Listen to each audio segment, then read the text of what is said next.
5 seconds. Start. தலைவர் அவர்களே, நாட்டின் தொழில் வளர்ச்சி பற்றி விவாதிக்கப்பட இருக்கும் இந்த கூட்டத்தில் கலந்து கொண்டு உரையாற்ற கிடைத்த வாய்ப்புக்கு முதலில் என் நன்றியை தெரிவித்துக் கொள்கிறேன். சுதந்திரத்திற்கு பின் நாட்டின் தொழில் வளர்ச்சி சிறிது சிறிதாக பெருகி தற்போது நம் நாடு உலக நாடுகளுடன் போட்டி போடக்கூடிய அளவுக்கு தொழில் வளர்ச்சியில் சிறந்து விளங்குகிறது. அரசாங்கம் தொழில் வளர்ச்சியை பெருக்க பலவிதமான திட்டங்களை தீட்டி அவைகளை சிறந்த முறையில் நடைமுறைப்படுத்தி வருகிறது.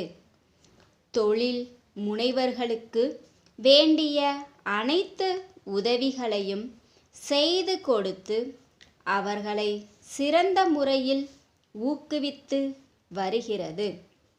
உதாரணமாக, அரசுடைமையாக்கப்பட்ட வங்கிகள் மூலம் நிதியுதவி, தொழில் துவங்க விரைவான அனுமதி, வரிச்சலுகை மற்றும் பல சலுகைகளை அரசு வழங்கி வருகிறது.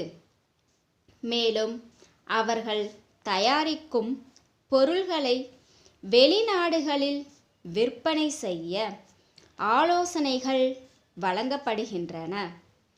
தொழில் முனைவர்களுக்கு அரசு கொடுக்கும் சலுகைகளை நல்ல முறையில் பயன்படுத்திக் கொள்ள வேண்டுமென்று கேட்டுக்கொள்கிறேன்.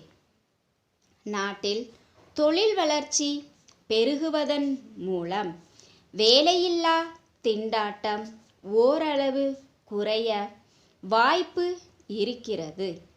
தற்போது மத்திய மாநில அரசுகளின் முன்புள்ள மிக பெரிய பிரச்சனை படித்த இளைஞர்களிடையே நிலவும் வேலையில்லா திண்டாட்டம்தான்.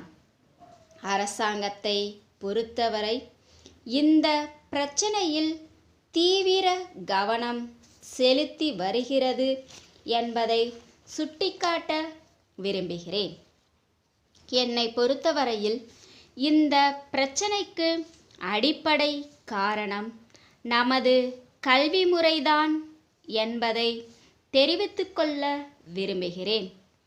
தற்போதுள்ள கல்வி முறையில் பள்ளி மற்றும் கல்லூரிகளில் பயின்று வெளிவரும் மாணவர்கள் அரசாங்க அலுவலகத்திலோ அல்லது தனியார் அலுவலகத்திலோ தான் பணி செய்ய விரும்புகிறார்கள்.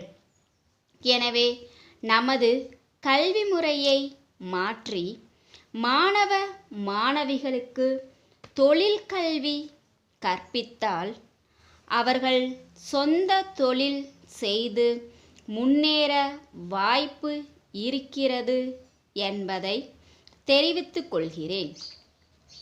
படித்த அனைவருக்கும் வேலை கொடுப்பது எந்த அரசாங்கத்தாலும் இயலாத காரியம். எனவே அரசாங்கம் எனது ஆலோசனையை பரிசீலிக்க வேண்டுமென்று கேட்டுக்கொள்ள விரும்புகிறேன்.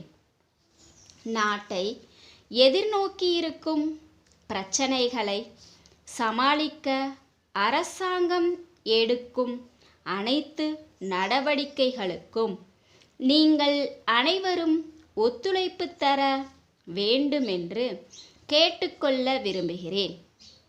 மாயவரம் முருகன் கூட்டமைப்பின் மேலாளர், வேலன் கூட்டமைப்பு, சென்னைக்கு 10/2/98 தேதியிட்டு எழுதிய கடிதம். அன்புள்ள ஐயா, தங்களின் 5ஆம் தேதிய கடிதம் கிடைக்கப்பெற்று விவரம் அறிந்தோம். தங்களின் கடிதத்தில் எங்களிடமிருந்து தங்களுக்கு செலுத்தப்பட வேண்டிய நிலுவைத் தொகை ரூபாய் 20,000 என்று குறிப்பிட்டு மேற்படி தொகையை உடனடியாக செலுத்தும்படி கேட்கப்பட்டிருக்கிறது. ஆனால் கடந்த மாதம் 8ஆம் தேதி நாங்கள் தங்களுக்கு ரூபாய் 10,000க்கு காசோலை அனுப்பியிருந்தோம். அதற்கான ஒப்புதலும் தங்களிடமிருந்து அனுப்பப்பட்டிருக்கிறது. மேற்படி தொகை எங்கள் கணக்கில் வரவு வைக்கப்படாமல் இருக்கலாம் என்று நாங்கள் எண்ணுகிறோம். எனவே தங்கள் கணக்கு புத்தகத்தை சரிபார்த்து விபரம் தெரிவிக்குமாறு கேட்டுக்கொள்கிறோம். மேலும் நாங்கள் கேட்டிருந்த பொருட்கள் எங்களுக்கு வந்து சேரவில்லை. அவற்றை உடன் அனுப்பவும். தங்கள் அன்புள்ள கனகவேல்.